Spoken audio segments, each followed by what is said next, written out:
사랑하는 자들아, 하나님이 이같이 우리를 사랑하셨은즉 우리도 서로 사랑하는 것이 마땅하도다. 어느 때나 하나님을 본 사람이 없으되 만일 우리가 서로 사랑하면 하나님이 우리 안에 거하시고 그의 사랑이 우리 안에 온전히 이루어지느니라.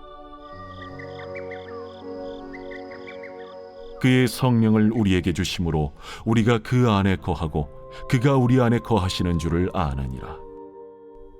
아버지가 아들을 세상의 구주로 보내신 것을 우리가 보았고 또 증언하노니 누구든지 예수를 하나님의 아들이라 시인하면 하나님이 그의 안에 거하시고 그도 하나님 안에 거하느니라. 하나님이 우리를 사랑하시는 사랑을 우리가 알고 믿었노니 하나님은 사랑이시라. 사랑 안에 거하는 자는 하나님 안에 거하고 하나님도 그의 안에 거하시느니라. 이로써 사랑이 우리에게 온전히 이루어진 것은 우리로 심판날에 담대함을 가지게 하려 함이니 주께서 그러하심과 같이 우리도 이 세상에서 그러하니라. 사랑 안에 두려움이 없고 온전한 사랑의 두려움을 내쫓나니 두려움에는 형벌이 있음이라. 두려워하는 자는 사랑 안에서 온전히 이루지 못하였느니라. 우리가 사랑함은 그가 먼저 우리를 사랑하셨음이라. 누구든지 하나님을 사랑하노라 하고 그 형제를 미워하면 이는 거짓말하는 자니 보는 바 그 형제를 사랑하지 아니하는 자는 보지 못하는 바 하나님을 사랑할 수 없느니라. 우리가 이 계명을 주께 받았나니 하나님을 사랑하는 자는 또한 그 형제를 사랑할지니라. 여러분, 나는 부모처럼은 안 살겠다 다짐했는데 비슷한 모습 때문에 괴로운 적이 있으셨습니까? 어제 한 청년과의 대화 중에 자신은 아버지랑 닮은 모습 때문에 그것이 너무나 싫고 괴롭다라는 이야기를 듣게 됐습니다. 우리들도 직장 생활하면서 또 가정 생활하면서 너무나도 부모와 닮은 모습 때문에 인정하고 싶지 않을 때가 있죠. 이렇게 부모와 자식과의 관계는 원하든 원치 않든 같은 핏줄을 나누고 유전자를 공유하는 독특한 관계이기 때문에 안 닮고 싶어도 닮을 수밖에 없습니다. 얼굴부터 생김새, 목소리에다가 심지어 손톱, 발톱까지도 닮게 되죠. 게다가 성격이나 하는 행동까지도 많이 닮아 있는 모습입니다. 오늘 사랑의 사도 요한이 온전한 사랑에 대해서 이야기를 하는데 1절에 하나님이 이같이 우리를 사랑하셨기에 우리도 서로 사랑하는 것이 마땅하다라고 이야기하고 있습니다. 독생자 예수를 보낼 정도로 사랑하셨다라는 이야기이죠. 요한이 말하는 사랑은요, 아이러니하게도 사람의 성품으로 노력하는 사랑을 말하는 게 아닙니다. 사랑의 근거가 무엇인지가 너무나 중요한데 그것이 나에게 있는 어떠한 사랑의 근거가 아니라는 것이죠. 여러분들도 많이 노력해봐서 알지 않습니까? 사랑하십시오 해서 사랑이 됩니까? 선을 행하십시오 한다고 선을 행해집니까? 정말 잘 안 되지 않습니까? 그 사랑의 근거가 어디인가? 그것은 12절에 하나님이 우리 안에 거하시는 것 이라고 표현되어 있고 13절에 성령을 우리에게 주심으로 가능하다라고 말하고 있습니다. 그러니까 이 영적으로 거듭나게 되면 하나님께로부터 태어나게 되면 반드시 하나님의 성품을 닮게 된다라고 말한다는 것이죠. 우리가 부모와 닮은 것은 특별히 노력한 것이 아닙니다. 그것은 자연스러운 일이고 같은 형상 안에 만들어졌기 때문에 가능한 일입니다. 그것이 인간의 창조 속에 하나님이 나타내신 일반 계시라는 것이죠. 노력하지 않았는데 부모님의 얼굴을 닮아갑니다. 내가 수고하지 않았는데 부모님의 성품을 많이 닮아갑니다. 저의 첫째 루아가요, 저를 많이 닮게 된 모습을 보는 것이죠. 제가 오른쪽 눈이 왼쪽 눈보다 살짝 큰데 그거를 닮으라고 말을 한 것이 아닌데도 닮았습니다. 제가 쉽게 더위를 타고 땀을 흘리는데 그것 좀 닮았으면 좋겠다 이야기하지 않았는데 닮았더라는 것이죠. 사람은 죄성이 있기 때문에 부정적인 모습을 담는데 오늘 하나님의 속성인 사랑도 마찬가지라는 겁니다. 그분 자체가 사랑이시기 때문에 사랑의 모습, 사랑의 성품 또한 닮아가게 된다. 그러니 사랑이 있으려면 어떻게 해야 됩니까? 먼저는 하나님께로부터 나야 하고, 두 번째는 그분과 사귐, 교제가 있어야 한다. 나를 사랑하신 하나님의 사랑을 알게 되면서 그것이 주변 사람들, 형제들에게까지 흘러가게 된다는 말을 요한이 하고 있는 것입니다. 노력하지 않아도 그분과의 관계성 때문에 사랑을 닮아가는 것이고, 그렇게 배워가게 된다. 정말 하나님으로부터 거듭났는가? 그분이 당신 안에 거한다면 사랑이라는 성품도 담게 되더라. 하나님을 본 사람이 없지만 우리가 서로 사랑하면 하나님이 우리 속에 계시다는 증거가 되게 되더라. 그런데요, 여기에 중요한 표현이 한 가지 나옵니다. 만일 우리가 서로 사랑하면 이라고 되어 있죠. 사랑하는 데 있어서 꼭 필요한 것이 있습니다. 그것은 뭐냐? 우리라고 하는 공동체가 있어야 한다는 점이죠. 그리스도의 사랑은 그냥 나홀로 배워지는 것이 아닙니다. 그것을 배워가고 그것을 행하는 장소는 우리라고 하는 공동체라는 사실이죠. 여러분 한번 생각해 보면 공동체가 없는 상태에서 사랑하는 것은 너무나 쉬운 일입니다. 한 번도 부딪히지 않고 전화로 사랑하는 것, 전화로 섬기는 것, 그런 것들은 너무나 쉬운 일입니다. 젊은 남녀가요, 외모와 성격을 보고 또 나에게 없는 매력이 있는 것을 보고 좋아하는 거 너무나 쉬운 일입니다. 이쁘고 멋지게 옷 입고 단장해서 몇 시간 데이트하는 것은요, 누구나 할 수 있는 것이죠.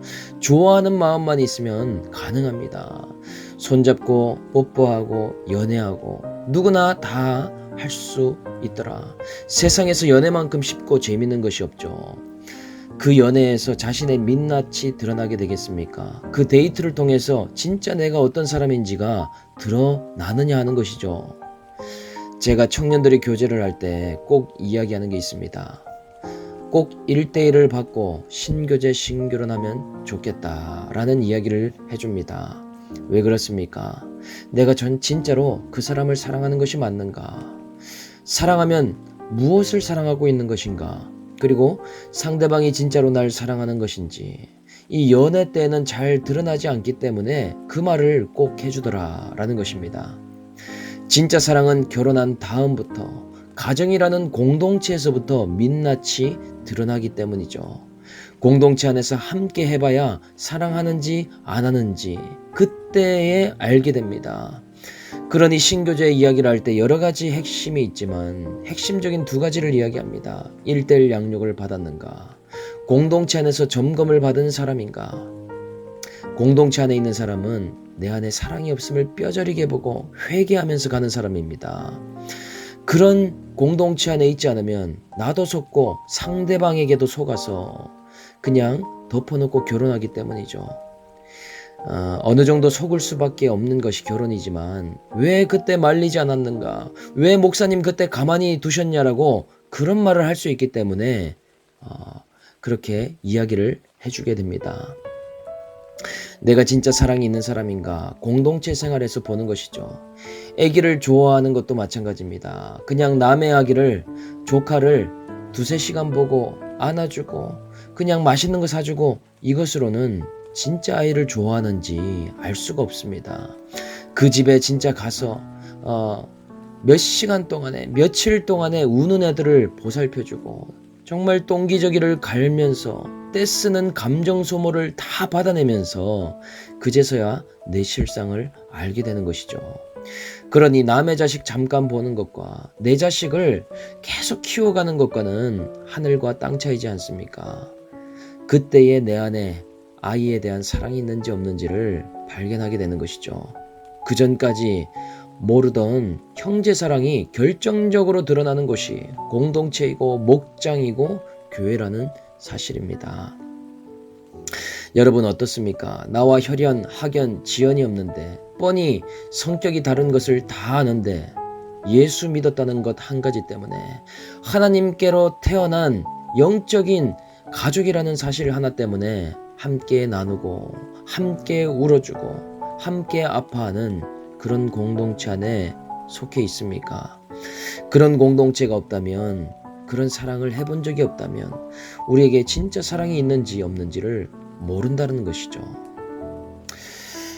또 가끔 보면 저에게 교회에서 상처받는 사람들이 이런 상담을 할 때가 있습니다. 이제는 좀 공동체를 떠나고 싶다. 이 교회는 나랑 안 맞는 것 같다. 이런 이야기를 할 때 저는 먼저 이유를 묻습니다.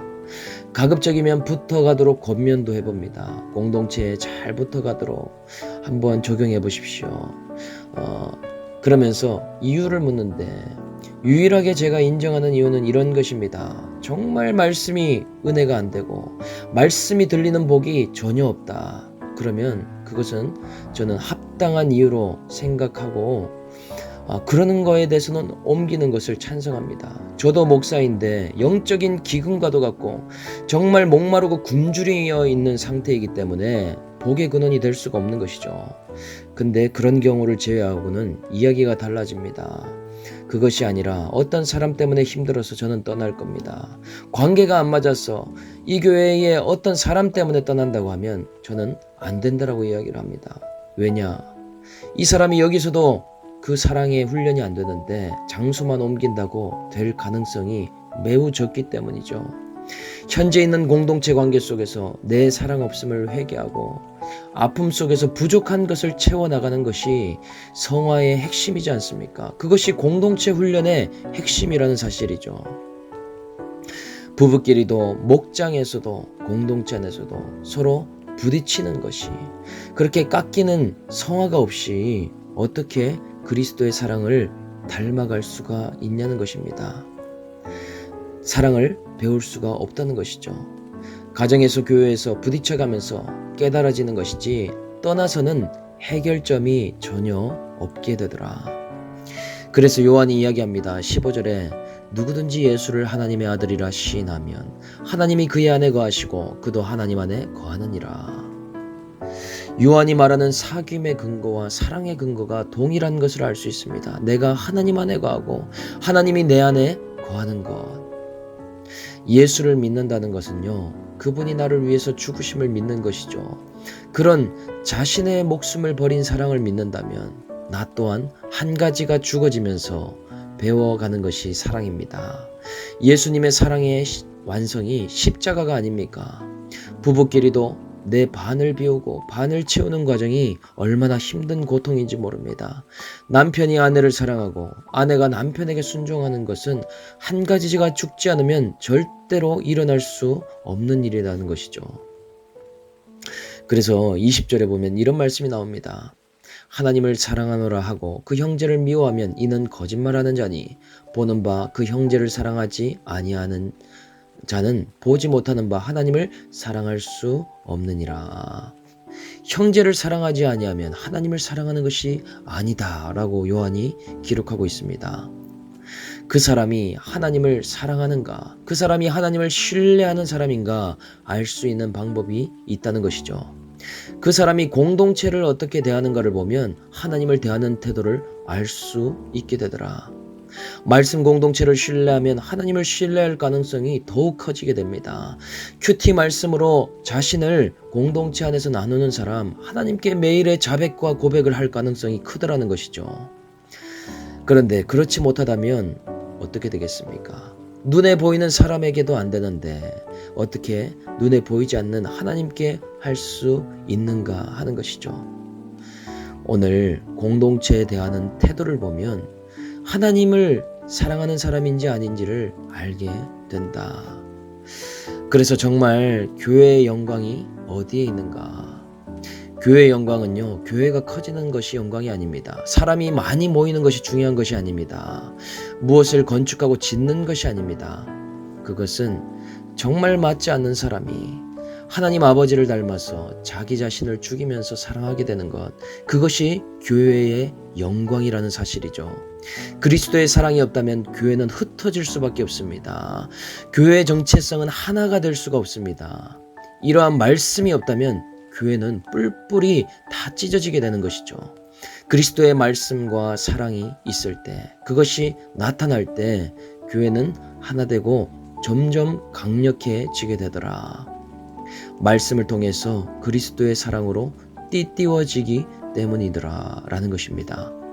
오늘 온전한 사랑의 이 제목의 말씀을 가지고 한번 묵상해 보시길 바랍니다. 나는 영으로 태어남과 하나님과 사귐으로 사랑을 닮아가고 있습니까? 나는 공동체에 대한 태도와 신뢰도가 어떻습니까? 내가 가장 사랑하기 힘든 형제는 누구입니까? 오늘 하루도 주님과 교제함으로 온전한 사랑이 나타나시길 주 예수의 이름으로 축원합니다. 아멘.